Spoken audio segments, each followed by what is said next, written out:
베드로후서 3장 1절에서 7절 말씀입니다. 제가 말씀을 읽도록 하겠습니다.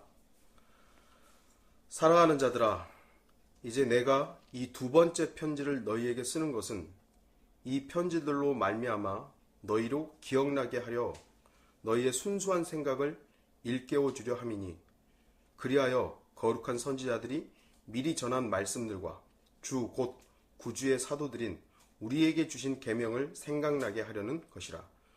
먼저 알 것은 이것이니, 마지막 날들에 조롱하는 자들이 와서 그들의 정욕들을 행하며 말하기를 그가 온다는 약속이 어디 있느냐. 조상들이 잠든 이래로 만물은 창조의 시작부터 그대로 있다 하리니, 이는 그들이 이것을 고의로 잊으려 함이라. 즉 하나님의 말씀에 의해 하늘들이 옛적부터 있었다는 것과 땅도 물에서 나왔고 물 안에 있었다는 것이니, 이로써 이전에 있던 세상은 물이 범람해서 멸망하였느니라. 그러나 현재 있는 하늘들과 땅은 그 동일한 말씀으로 보존되어 있으되 경건치 아니한 자들의 심판과 멸망의 날에 불사르려고 간수되어진 것이니라. 오늘 말씀의 제목은 의심받는 재림입니다. 제가 이 본문을 가지고 여러 주제로 설교했던 부분이지만 오늘은 재림에 대한 다시 설교를 하고자 합니다. 성경에는 이 세상의 상황들, 특히 마지막 때에 대한 경고가 많이 나와 있습니다. 그러나 주님의 재림이나 세상의 종말에 관한 말씀들은, 그런 내용들은 사람들에 의해서 언제나 조롱을 받아왔습니다. 그런데 믿지 않는 자들이 그러는 것은 어떻게 보면 당연한 것이지만, 문제는 믿는다고 하는 사람들, 소위 기독교인들, 더구나 성경대로 하는 그리스도인이라고 말하는 그런 사람들, 킹제임 성경을 믿고 사용하고 세대적 진리를 말하는 사람들 가운데서도 주님의 재림에 대해서 말은 하는데 실제가 없는 그런 것은 사실은 비웃고 의심하고 있는 것과 같은 것입니다. 오늘 본문을 보면 사랑하는 자들에게 두 번째 편지를 쓰는 이유를 말씀하고 있습니다. 그 이유는 순수한 생각을 일깨우기 위함입니다. 순수한 생각을 일깨워서 거룩한 선지자들이 미리 전한 말씀들과 주 곧 구주의 사도들인 우리에게 주신 계명을 생각나게 하려 한다는 것입니다. 두 가지죠. 거룩한 선지자들이 미리 전한 말씀, 이것은 구약과 연관되어 있다고 말씀드릴 수 있고요. 사도들인 우리에게 주신 계명, 사도들인 베드로와 야고보와 요한과 12사도와 연관되어 있는 이들에게 주신 계명, 이건 십계명이 아니죠. 이 계명은 무엇일까요? 요한일서 3장 23절에는 그의 계명은 이것이니 우리가 그의 아들 예수 그리스도의 이름을 믿고 그가 우리에게 주신 계명대로 서로 사랑하는 것이라. 신약시대에 구약은 십계명으로 유대인들에게 주셨지만 신약시대 이 시대에 사도들을 통해서 주신 계명은 서로 사랑하라는 것입니다. 이 마지막 시대에는요, 서로 사랑하지 않아요. 자기만 사랑합니다. 자기 사랑만 있어요. 사랑이라는 말을 하는데 성경은 분명히 예수 그리스도를 통해서 우리에게 주신 계명이 뭐냐면 서로 사랑하라는 거예요. 그러나 우리가 만났던 수많은 사람들, 특히 어떤 사람은 서로 사랑하라는 말이 아니라 사랑하라는 말을 하는데 그 사랑이 서로가 아니라 일방적이었던 것이죠. 결국 따져보니까 자기 사랑만 있었던 것이에요. 자기 사랑하지 말라고 하면서도 결국 자기를 사랑하고 있는 그 모습들이 발견되었던 것이죠. 우리가 주의해야 돼요. 그러니까 주님께서 우리에게 주신 계명은 서로 사랑하라는 것이지 나만 사랑하라는 거 아니에요. 바로 그런 것을 일깨우기 위해서 사도 베드로는 두 번째 편지를 썼다라고 말씀하고 있는 것입니다. 사람은 두 가지 종류의 눈을 가지고 있습니다. 두 눈을 가지고 있지만 이걸 말하는 것이 아니라 하나는 육적인 눈이 있고 하나는 영적인 눈이 있습니다. 예수 그리스도를 믿지 않는 사람들은 영적으로는 장님들입니다. 아무것도 볼 수 없는 것이죠.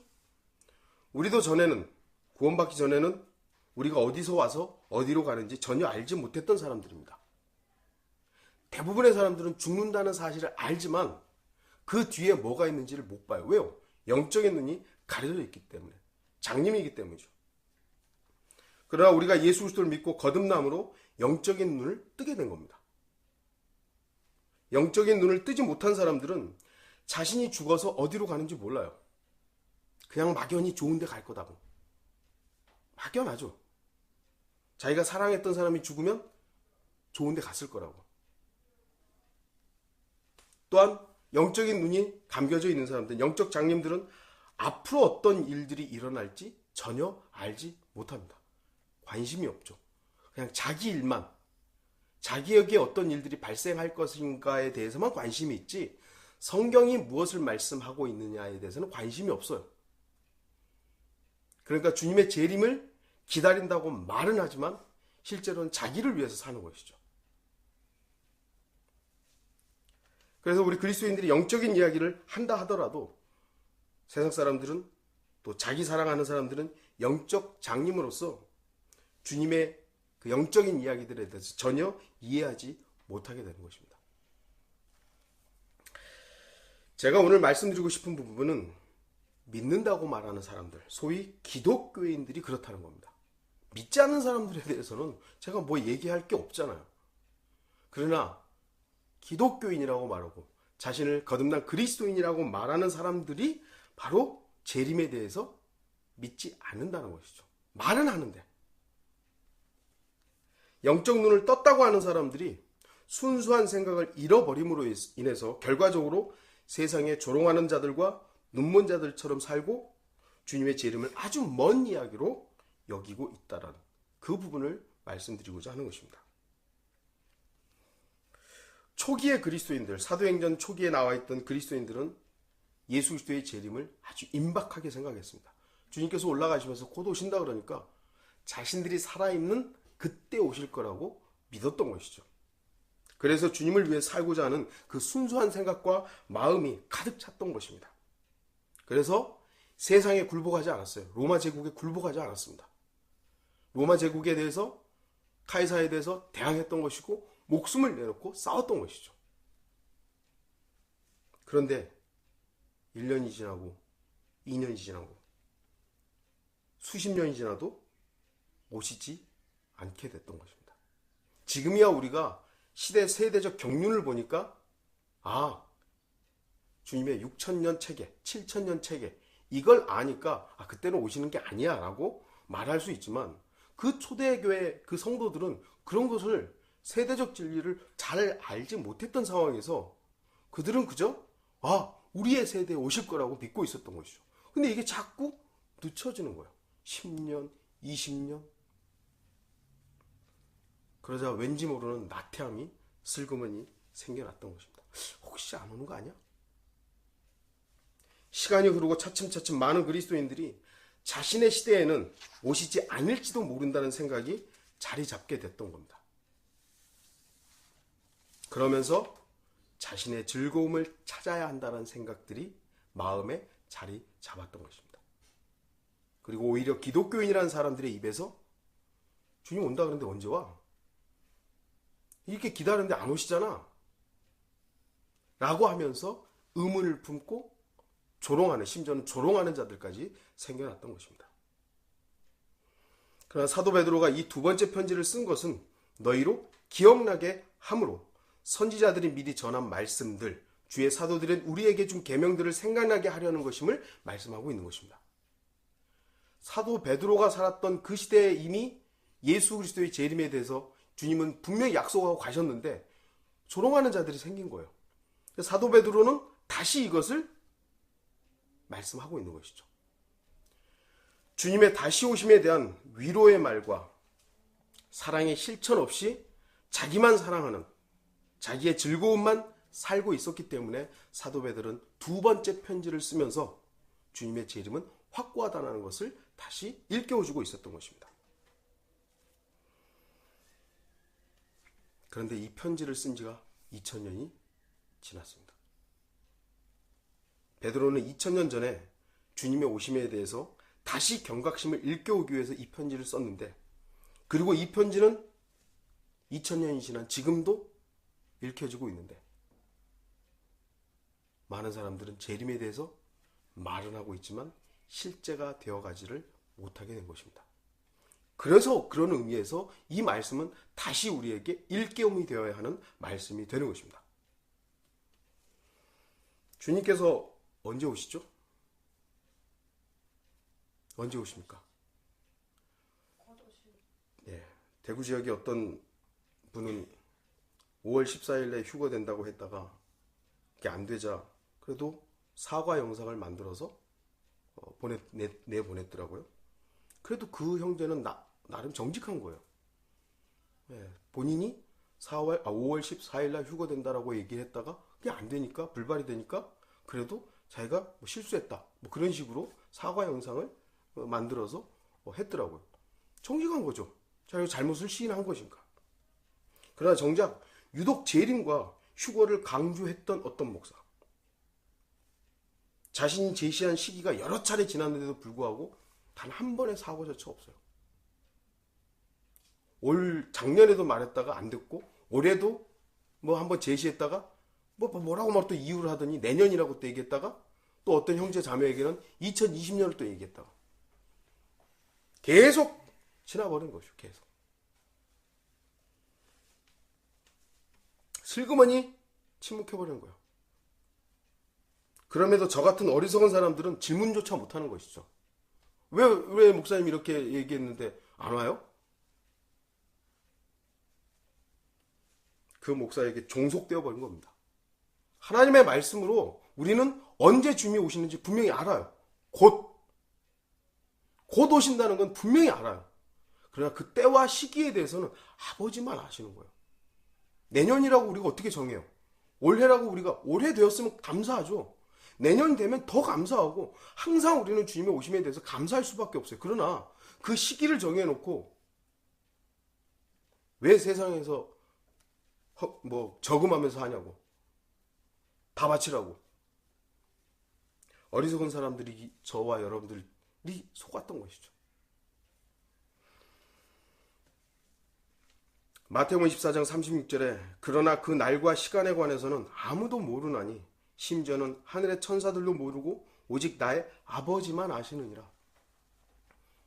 아버지만 그 날과 시간에 대해서 아시는 거예요. 단지 우리가 아는 것은 주님의 오심은 곧일 뿐이지, 몇 년, 몇 월, 며칠 날 온다, 그걸 만약에 우리가 안다면 우리가 하나님이죠. 주님께서 언제 오실지 가르쳐 주지 않은 것에는 이유가 있습니다. 우리가 꼭 기억해야 할 것은 주님의 오심에 대한 순수한 생각이 우리에게 흐려지면 흐려질수록 우리의 삶 자체도 힘을 잃게 되고, 십자가는 더 멀어지고 능력의 삶은 살지 못하며 점점 세속화되어 간다는 것입니다. 우리가 주님의 재림에 대한 그런 순수한 생각이 흐려지면 우리는 점점 더 세상으로 갈 수밖에 없는 거예요. 십자가의 삶은 거절할 수밖에 없는 겁니다. 지금 어려움 가운데 있는 사람들이 있습니다.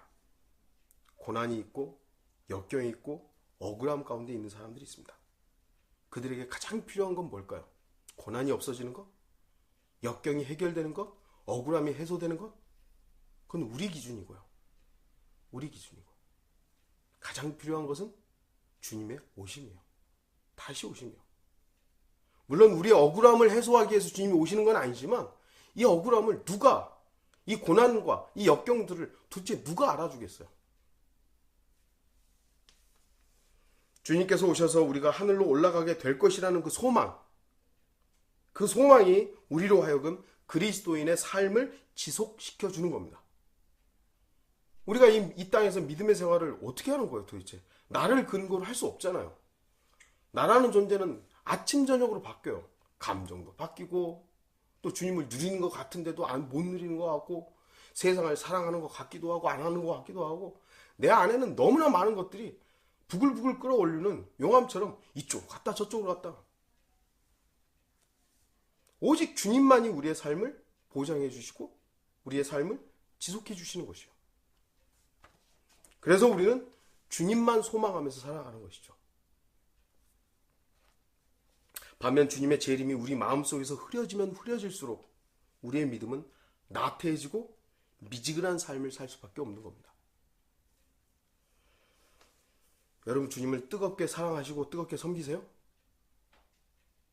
정말요? 어떤 목사는 자신은 매해마다 주님을 더 사랑한다고 얘기하면서 뻔뻔스럽게 거짓말하면서 사람들을 속이고 있는 거죠. 자기는 매해마다 주님을 더 사랑한다고. 아니요. 우리는 주님을 더 사랑하는 존재가 못 돼요. 주님이 우리를 사랑하는 것을 아는 것이죠. 우리가 주님을 더 사랑할 수 있는 존재가 사실 안 돼요. 다짐은 하죠. 주님을 더 사랑해야 되는데. 근데 여러분 정말로 난 주님을 뜨겁게 사랑합니다 라고 자신 있게 말할 수 있느냐는 거예요. 양심 있는 사람이라면 사랑하고 싶은데 잘 안 된다라는 걸 고백할 수밖에 없어요. 그래서 우리가 아는 것은 주님이 나를 더 사랑한다는 거예요. 주님이 나를 더 사랑한다는 걸 알고 믿고 신뢰하는 거예요. 그럼 여러분들은 주님을 뜨겁게 사랑하지 않으니까 주님을 차갑게 대하고 있습니까? 그것도 아니잖아요. 그럼 뭐죠? 뜨겁지도 않고 차지도 않고. 그럼 뭡니까? 미지근하다는 얘기예요. 나를 근거로 하면 우리는 어떤 날은 뜨거웠다가 어떤 날은 차가웠다가 나를 근거로 하는 삶은 아주 부글부글해요. 그냥 이랬다 저랬다. 오직 주님만이 신실하신 거예요. 오직 주님만이 나를 사랑하실 수 있는 유일한 분인 겁니다. 우리는 그걸 믿는 거예요. 주님이 나를 사랑하신다고. 이렇게 쓰레기 같은 존재고 이렇게 막대먹은 존재를 주님은 나를 사랑하신다고. 그게 감사하고 그게 은혜죠. 이걸 교활하게 자기는 주님을 매해마다 더 사랑한다고 하니까 일반 성도들은 난 그러지 못하는데 저 목사는 저렇게 하는 거예요. 대단하다. 점수를 주어버리는 것이죠.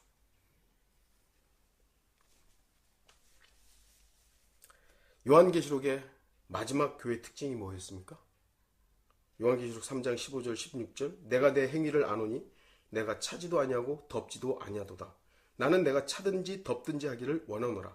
내가 그처럼 미지근하여 차지도 아니하고 덥지도 아니하기 때문에 내가 너를 내 입에서 토해내겠노라.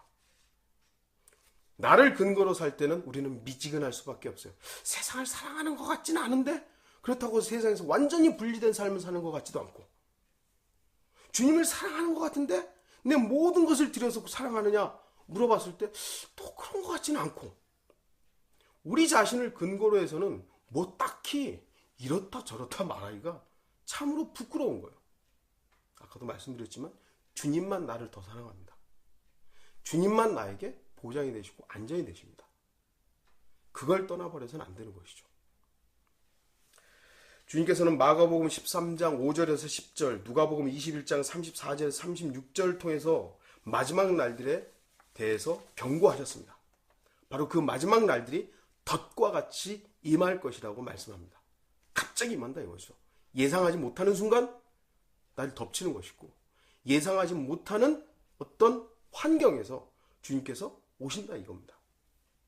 성경에는 깨어있으라는 말씀이 자주 나오죠. 깨어있으라고.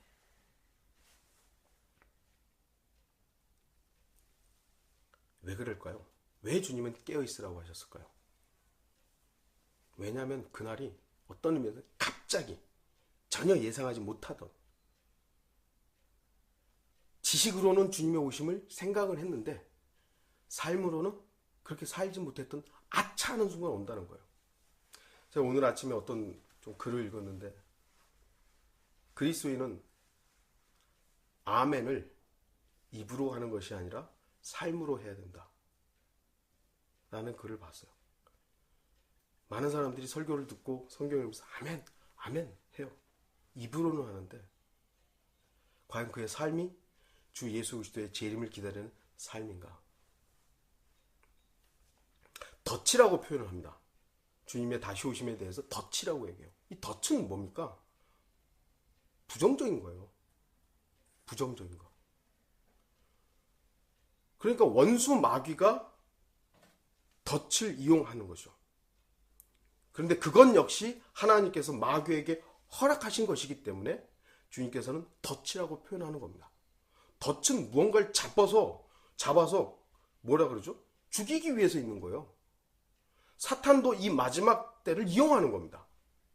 그래서 수많은 종말론자들이 이상한 방향으로 사람들을 끌고 가서 결국 주님께 드려지는 삶이 아니라 그 교주에게 집중되는 삶을 살게 만드는 것이요. 그리스도인들이 주님의 오심을 사모하고 주님의 오심을 기다린다라는 그걸 역이용해가지고 결국은 목사에게 그 교주에게 집중되는 삶을 살게 만들어버리는 거예요.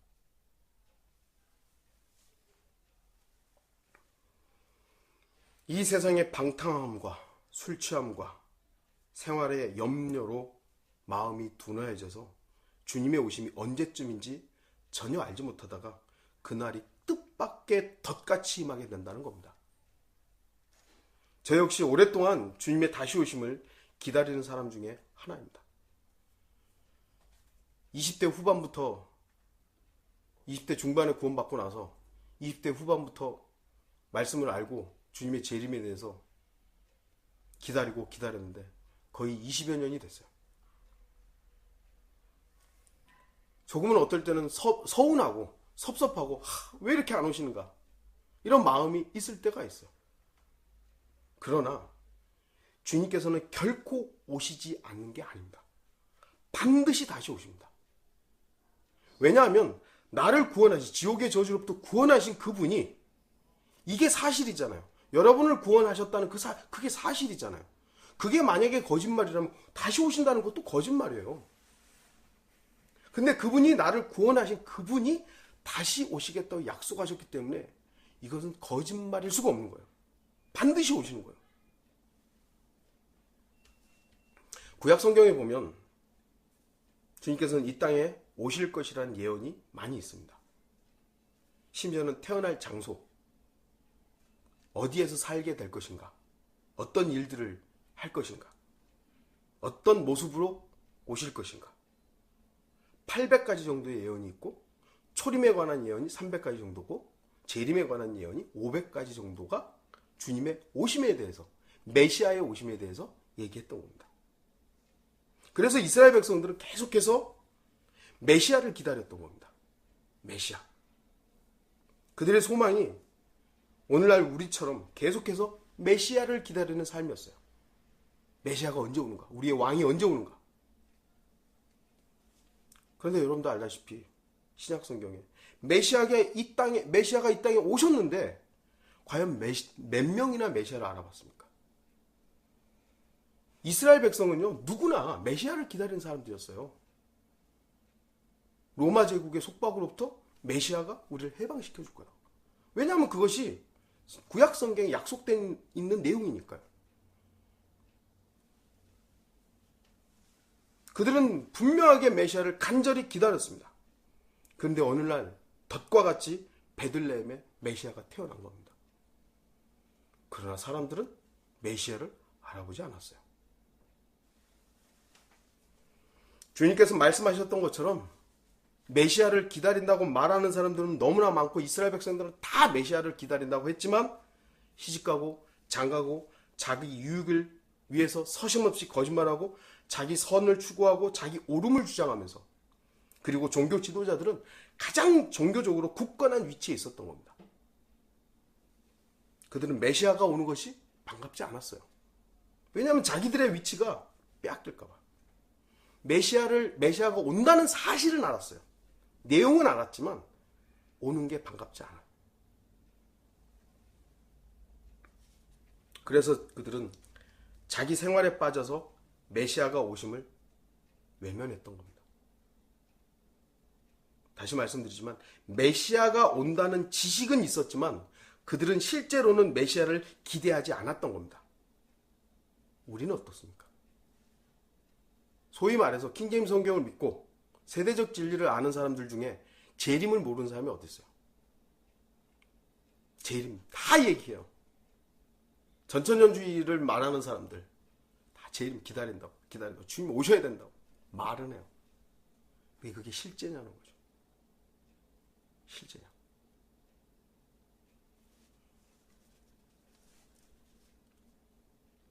주님께서 오셨을 때 초림 때에 몇 사람만 알아보았습니다. 그러나 이제 재림 때에는 모든 사람이 볼 것입니다. 모든 사람이. 하지만 그 날은 덫과 같이 갑자기 말 것입니다. 그래서 성경은 우리가 생활의 염려와 세상의 즐거움으로 우리의 눈이 흐려질 것이라고 말씀하고 있는 거예요. 오히려 성경은 우리가 주님을 깨어서 기다릴 거다라고 말씀하는 것이 아니라 깨어있으라고 말할 만큼 수많은 사람들이, 어쩌면 저와 여러분들도 생활의 염려와 세상의 즐거움으로 우리의 눈이 흐려져서 깨어있는 게 아니라 잠자고 있는지도 몰라요. 주님의 오심을 기다린다고 말하면서 사람한테 집중해서 그 사람의 말에 우리도 현혹됐던 것입니다. 주님의 오심을 기다리는 것이 아니라 이 땅에서 어떻게 살 것인가, 여기에 우리도 넘어가 버린 거예요. 사도 바울은 디모데전서에서 디모데에게 편지를 쓰는 디모데후서 3장 1절에서 5절에서 세상의 마지막이 되면, 이 세상의 마지막이 되면 사람들은 자기를 사랑한다 그래요. 자기를 사랑하기 때문에 거짓말하는 거죠. 자기를 사랑하기 때문에 사람들을 자신한테 집중하는 것이죠. 돈을 사랑하며, 말로는 돈을 사랑하지 않고 자기는 돈에 얽매이지 않는다고 하면서 돈에 일희일비하는 것이죠. 세상을 사랑하며 믿음에서 멀어질 것이라고 말씀한 것입니다. 이 현상을 우리는 그대로 다 보고 있어요. 어쩌면 우리도 거기에 한 발 내딛고 있는지도 모르는 것이죠. 제가 여러분한테 말하고 싶은 것은 주님이 우리의 보장이세요. 근데 어느 순간 어떻게 직장을 어떻게 하지? 뭐 먹고 살지? 그게 우리에게도 그냥 나도 모르는 사이에 그냥 나오고 있는 거예요. 물론 우리 직장 구하지 말라는 얘기 아니죠. 그런데 왜 그거 염려를 하냐는 거예요. 오늘날 그리스도인들이 휴거에 대해서 얼마나 순수한 생각으로 기다리고 있겠습니까? 정말 순수한 생각이라 이거예요. 예를 들면 오늘 저녁에 주님께서 우리를 부르시면 과연 몇 명이나 오늘이군요, 바로 오늘이었군요, 그렇게 기대하면서 올라가겠어요? 오늘이었어요? 갑자기 이렇게 부르시면 어떡해요? 나 아직 할 일이 있는데, 남겨져 있는 것이 있는데 오늘 갑자기 부르시면 어떡해요? 과연 어떻겠냐 이거예요. 여러분은 과연 오늘이었군요, 내가 기다렸고 내가 소망했던 바로 오늘, 그날 오늘이었군요 하고 그 기대감으로 올라갈 수 있는 것인지, 아니면 오늘이었어요? 왜 하필이면 오늘입니까? 이러고 올라갈 것인지.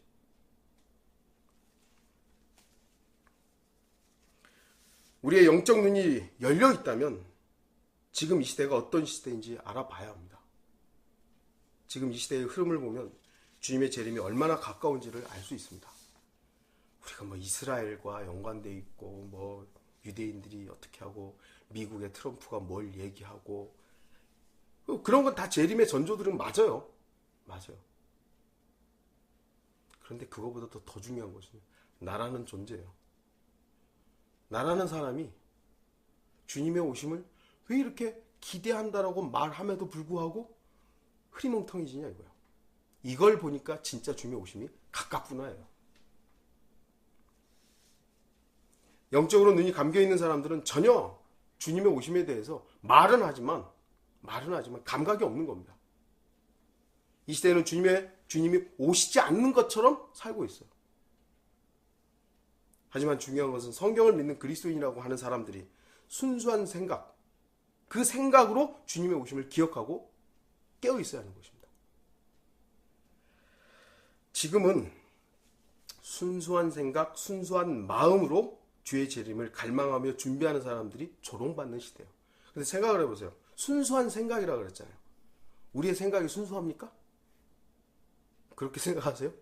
여기서 말씀하는 순수한 생각이라는 것은 우리의 생각이나 우리의 마음이 순수하다는 것이 아니라 주님의 재림을 소망하는 그것이 순수하다는 거예요. 우리가 예수 그리스도의 재림을 소망하고 있는 그 마음이 있잖아요.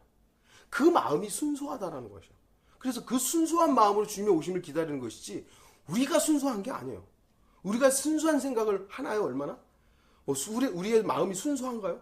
그렇지 않아요. 우리가 예수 그리스도의 재림을 소망하는 그 생각이 순수하다는 거예요. 그 마음이 순수하다는 겁니다. 착각하면 안 되죠? 주님께서는 언제든지 다시 오실 수 있습니다. 어떤 사람들은 사도 바울과 베드로 때에도 예수님께서 금방 오신다고 하셨고 이미 2000년이 지났는데 주님이 여전히 오시지 않는다고 조롱합니다. 야, 오신다고 했는데 언제 오냐? 너네 소위 이제 세대주의자들이 항상 뭐 계산해가지고 언제쯤 온다. 러크만 목사도 그랬고 그런 나름의 계산으로 언제쯤 오실 거다라고 얘기한 적들이 있죠. 저도 제 개인적으로 계산할 수는 있어요. 그래서 이제 그런 것들을 얘기할 때 봐, 너 틀렸잖아. 이렇게 할 수 있죠. 많은 사람들이 보는 앞에서 주님께서는 하늘로 올라가셨습니다. 그리고 다시 오실 것을 분명히 약속하셨습니다. 아까도 말씀드렸듯이 주님은 반드시 다시 오십니다. 반드시. 그렇기 때문에 우리는 필요 이상으로 앞으로 일어날 일들을 걱정하면 안 돼요. 필요 이상으로. 우리도 육신을 입고 있기 때문에 어떤 일들을 걱정할 수는 있죠. 염려가 있죠. 그러나 그것이 나에게 매이면 안 되는 거예요. 무엇을 먹을까? 무엇을 마실까? 그건 누가 하는 거라 그랬어요? 세상 사람들이 하는 거예요. 그리스도인들은 나를 먹이고 입히고 하시는 분이 아버지 하나님이시기 때문에 혹시 그분이 나를 굶기시더라도 우리는 그것으로 감사해야 돼요. 잊어버리는 거예요, 자꾸. 우리의 마음을 빼앗기고 있으면 안 되는 것이죠. 우리의 마음은 주님께 고정되어야 되는 것이지 우리의 먹고 사는 문제에 대해서 우리 앞으로 어떤 일들이 일어날 것에 대해서 그 마음을 빼앗겨서는 안 되는 것입니다. 주님의 재림이 얼마나 임박했는지 우리는 나 자신을 통해서 그것이 입증돼야 되는 겁니다. 아, 내가 이렇게 자꾸 흔들리는 거 보니까 주님 오실 때가 됐구나. 우리가 영적으로 어디에 살고 있는지 알아야 합니다. 어디에 살고 있죠, 우리가? 마귀가 왕인 곳에서 살고 있습니다. 마귀가 왕인 곳에서 살고 있어요. 여기서 우리가 뭘 더 누리고 있다. 더 누리고 더 많은 걸 얻어야 되겠다. 그 자체가 어떤 의미에서는 우리가 재림을 말로만 하고 있는 겁니다. 바로 베드로가 말하고자 하는 것이 바로 이러한 사람들의 마음을 일깨우고자 하는 거예요. 마음이 마귀에게 빼앗기고 순수한 마음이었던 그 순수한 생각이었던 것들이 세상에 빼앗겨가지고 주님이 온다고는 했는데 언제 오냐? 세상에 빼앗겨버리고 그 마음이 세상에 집중되니까 그 순수한 생각이 변질됐다 이거예요. 그걸 일깨우기 위해서 사도 베드로는 두 번째로 사랑하는 자들아 편지를 썼던 것이죠. 그들의 생각과 마음이 영적인 순수한 생각으로 돌아오도록 일깨우고자 했던 것입니다. 세상 사람들은 또는 육신적으로 사는 그런 기독교인들은 주님의 재림에 대해서 부인하고 조롱하지만 우리들은 일깨움을 받아서 바로 서야 하며 어떻게 살아야 하는지를 다시 다짐해야 되는 겁니다. 5절을 보면 세상은 이미 한번 물로 심판을 받았습니다. 지금 사람들은 그것이 과학적으로 가능한가 여부를 따지고 있지만 하나님의 말씀은 분명 그것을 말씀하셨고 그것은 성취하셨습니다. 과학자들이 어떻게 말하는가와 상관없이 하나님의 말씀대로 이 우주는 물로 심판이 있었고 사람들이 아무리 부인하고 믿지 않다 하더라도 이 우주는 곧 말씀대로 불타버릴 것입니다. 그것이 그건 상관없어요. 하나님이 그렇게 기록하신 것입니다. 사도 베드로는 심판날이 정해져 있으며 우리는 이렇게 불타버릴 세상에 살고 있는 것입니다. 어떻게 살아가는 것이 순수한 생각인지 사도 베드로는 묻고 있으며 순수한 생각으로 살아갈 것을 촉구하고 있는 것입니다. 순수한 생각이 아까 뭐라고 그랬죠? 주님의 오심을 기대하는 거예요. 우리가 진정으로 이 말씀을 믿는 사람들이라면 우리의 삶은 달라져야 됩니다. 말만 주님의 재림 얘기하는 것이 아니라 우리의 실제 삶이 주님의 재림을 고대하는 그런 삶이 되어야 된다는 것이죠. 이 세상은 분명 말씀대로 될 것입니다. 말씀대로. 세상은 이런 사실을 조롱하지만, 다시 한번 말씀드리지만, 결국 하나님의 말씀대로 이 세상은 불타버릴 것입니다. 주님이 새 하늘과 새 땅을 새롭게 창조하실 것입니다. 결론을 맺겠습니다. 우리는 어떻게 살아야 할 것인가? 내가 어떻게 살아야 할 것인가? 참 어려운 문제죠. 나라는 존재로 어떻게 살아야 할 것인가는 어떤 의미에서는 십자가로 가야 합니다. 그리스도인으로 어떻게 살아야 할 것인가가 중요합니다. 우리는 이미 그리스도인이에요. 그리스도의 사람들이에요. 그런데 내가 어떻게 살지? 이 세상에서 내가 어떻게 살지? 나라는 존재는 십자가를 향해서 갈 수밖에 그 십자가를 가야 되는 것이지, 나라는 존재가 어떻게 살아갈 것인가, 뭘 먹고 뭘 마실 것인가는 사실은 주님의 관임 밖이에요. 근데 우리는 거기에 매이죠. 이스라엘 백성들도 유대인들도 메시아를 기다렸다니까요. 메시아를 기다렸는데 실제로는 메시아가 왔어도 외면해버렸죠. 왜요? 자기가 살아야 하니까. 지금 우리도 주님의 재림을 말은 하는데 내가 어떻게 살아야 하는가?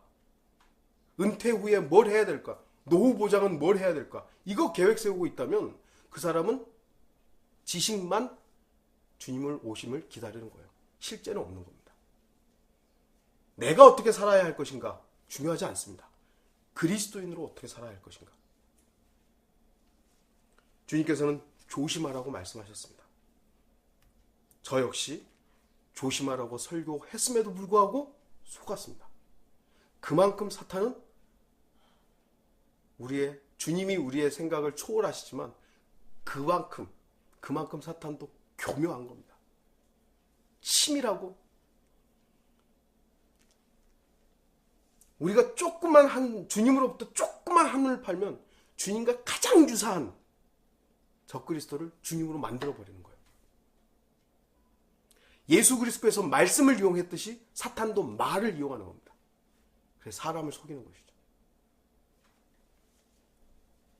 우리가 조금이라도 조심하지 않으면 우리도 곧 세상의 그 생활의 염려와 세상에 빠져버리는 겁니다. 그리고는 주님의 오심을 머리에 지식은 있는데 까맣게 잊어버리는 거죠. 어떻게 살지? 다시 말씀드리지만 지식이 중요한 거 아닙니다. 재림에 대한 지식이 중요한 게 아니에요. 주님의 오심에 대한 실제가 중요한 겁니다. 주님의 오심에 대한 실제가 없는 사람이 거짓말을 하는 거예요. 그런 삶을 사는 거예요. 말로는 교회를 사람을 얻으려고 안 한다, 교회는 주님의 것이다라고 하면서 교회를 얻기 위해서, 사람들을 얻기 위해서 거짓말하며 다는 거죠. 왜요? 주님에 대한 실제, 재림에 대한 실제가 없기 때문이에요. 주님이 곧 오신다라는 것을 정말 믿는다면 여러분들 어떻게 거짓말할 수 있어요? 어떻게 뻔뻔스럽게 사람들을 속일 수 있겠어요? 주님이 곧 오시는데 말로만 하기 때문에 그러고 있는 겁니다. 여러분의 삶은 주님의 오심에 대해서 얼마나 준비되어 있습니까? 우리 자체를 보면 준비 하나도 안 된 것 같습니다. 저도 주님이 오늘 저녁에 오신다고 해도 아까도 말씀드렸지만 지금이군요 라는 그런 기쁨은 있겠지만 나 자체로서 과연 뭐가 준비됐느냐 했을 때 준비된 거 아무것도 없어요. 제가 주님을 위해서 뭘 했겠어요? 주님이 나를 위해서 하신 일은 있지만 내가 주님을 위해서 했다고 할 수 있는 일은 없어요. 복음을 전해서 사람들에게 구령을 하고 하나님의 말씀을 가르쳤고 이거 제가 한 겁니까? 주님이 시킨 일에 대해서 그냥 순종한 것뿐이에요. 그래서 내가 했다라고 말할 수 있는 거 아무것도 없어요. 주님의 재림을 위해서 내가 준비된 거 아무것도 없습니다. 주님이 다 준비해 주신 거죠. 그래서 우리는 내가 주님의 재림을 위해 준비된 것이 없다라고 고백할 수밖에 없는 사람이어야 되는 겁니다. 주님께서는 깨어있으라고 말씀하신 거예요. 우리는 깨어있는 것뿐이에요. 지금이 주님이 오실 때가 너무 가깝다고. 베드로는 이 편지를 받는 그리스도인들에게 바로 그것을 일깨워주고 싶었던 겁니다. 주님이 곧 오실 것이니 깨어있으라고. 혹시 세상에 푹 빠져 있는 것은 아닌지. 우리가 여기 있는 분들이 세상에 빠져 있지는 않아요. 근데 어정쩡하게 세상에 슬그머니 발을 내딛고 있다면, 세상에서 어떻게 살 것인가를 염려하고 있다면,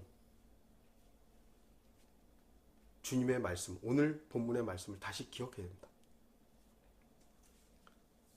자신의 생명을 나를 위해서, 여러분을 위해서 내어주신 분이 곧 다시 오시겠다고 말씀하셨습니다. 여러분, 주님의 재림에 대한 그런 기다림이 어떤지를 다시 한번 생각해 보십시오. 사도 요한은 뭐라고 합니까? 아멘, 그러합니다. 주 예수여 오시옵소서. 아멘. 그러나 아까도 제가 말씀드린 아멘이라는 이 아멘은 말로만 하는 게 아니라는 겁니다. 우리의 삶으로서 진정으로 예수 그리스도의 재림을 아멘으로 기다리는 성도들이 되어야 됩니다. 주님의 오심을 여러분들 기다리신다고 말만 할 것이 아니라 실제 내 마음과 생각이 순수한 생각과 마음으로서 주님 앞에 고정되기를 바라는 것입니다.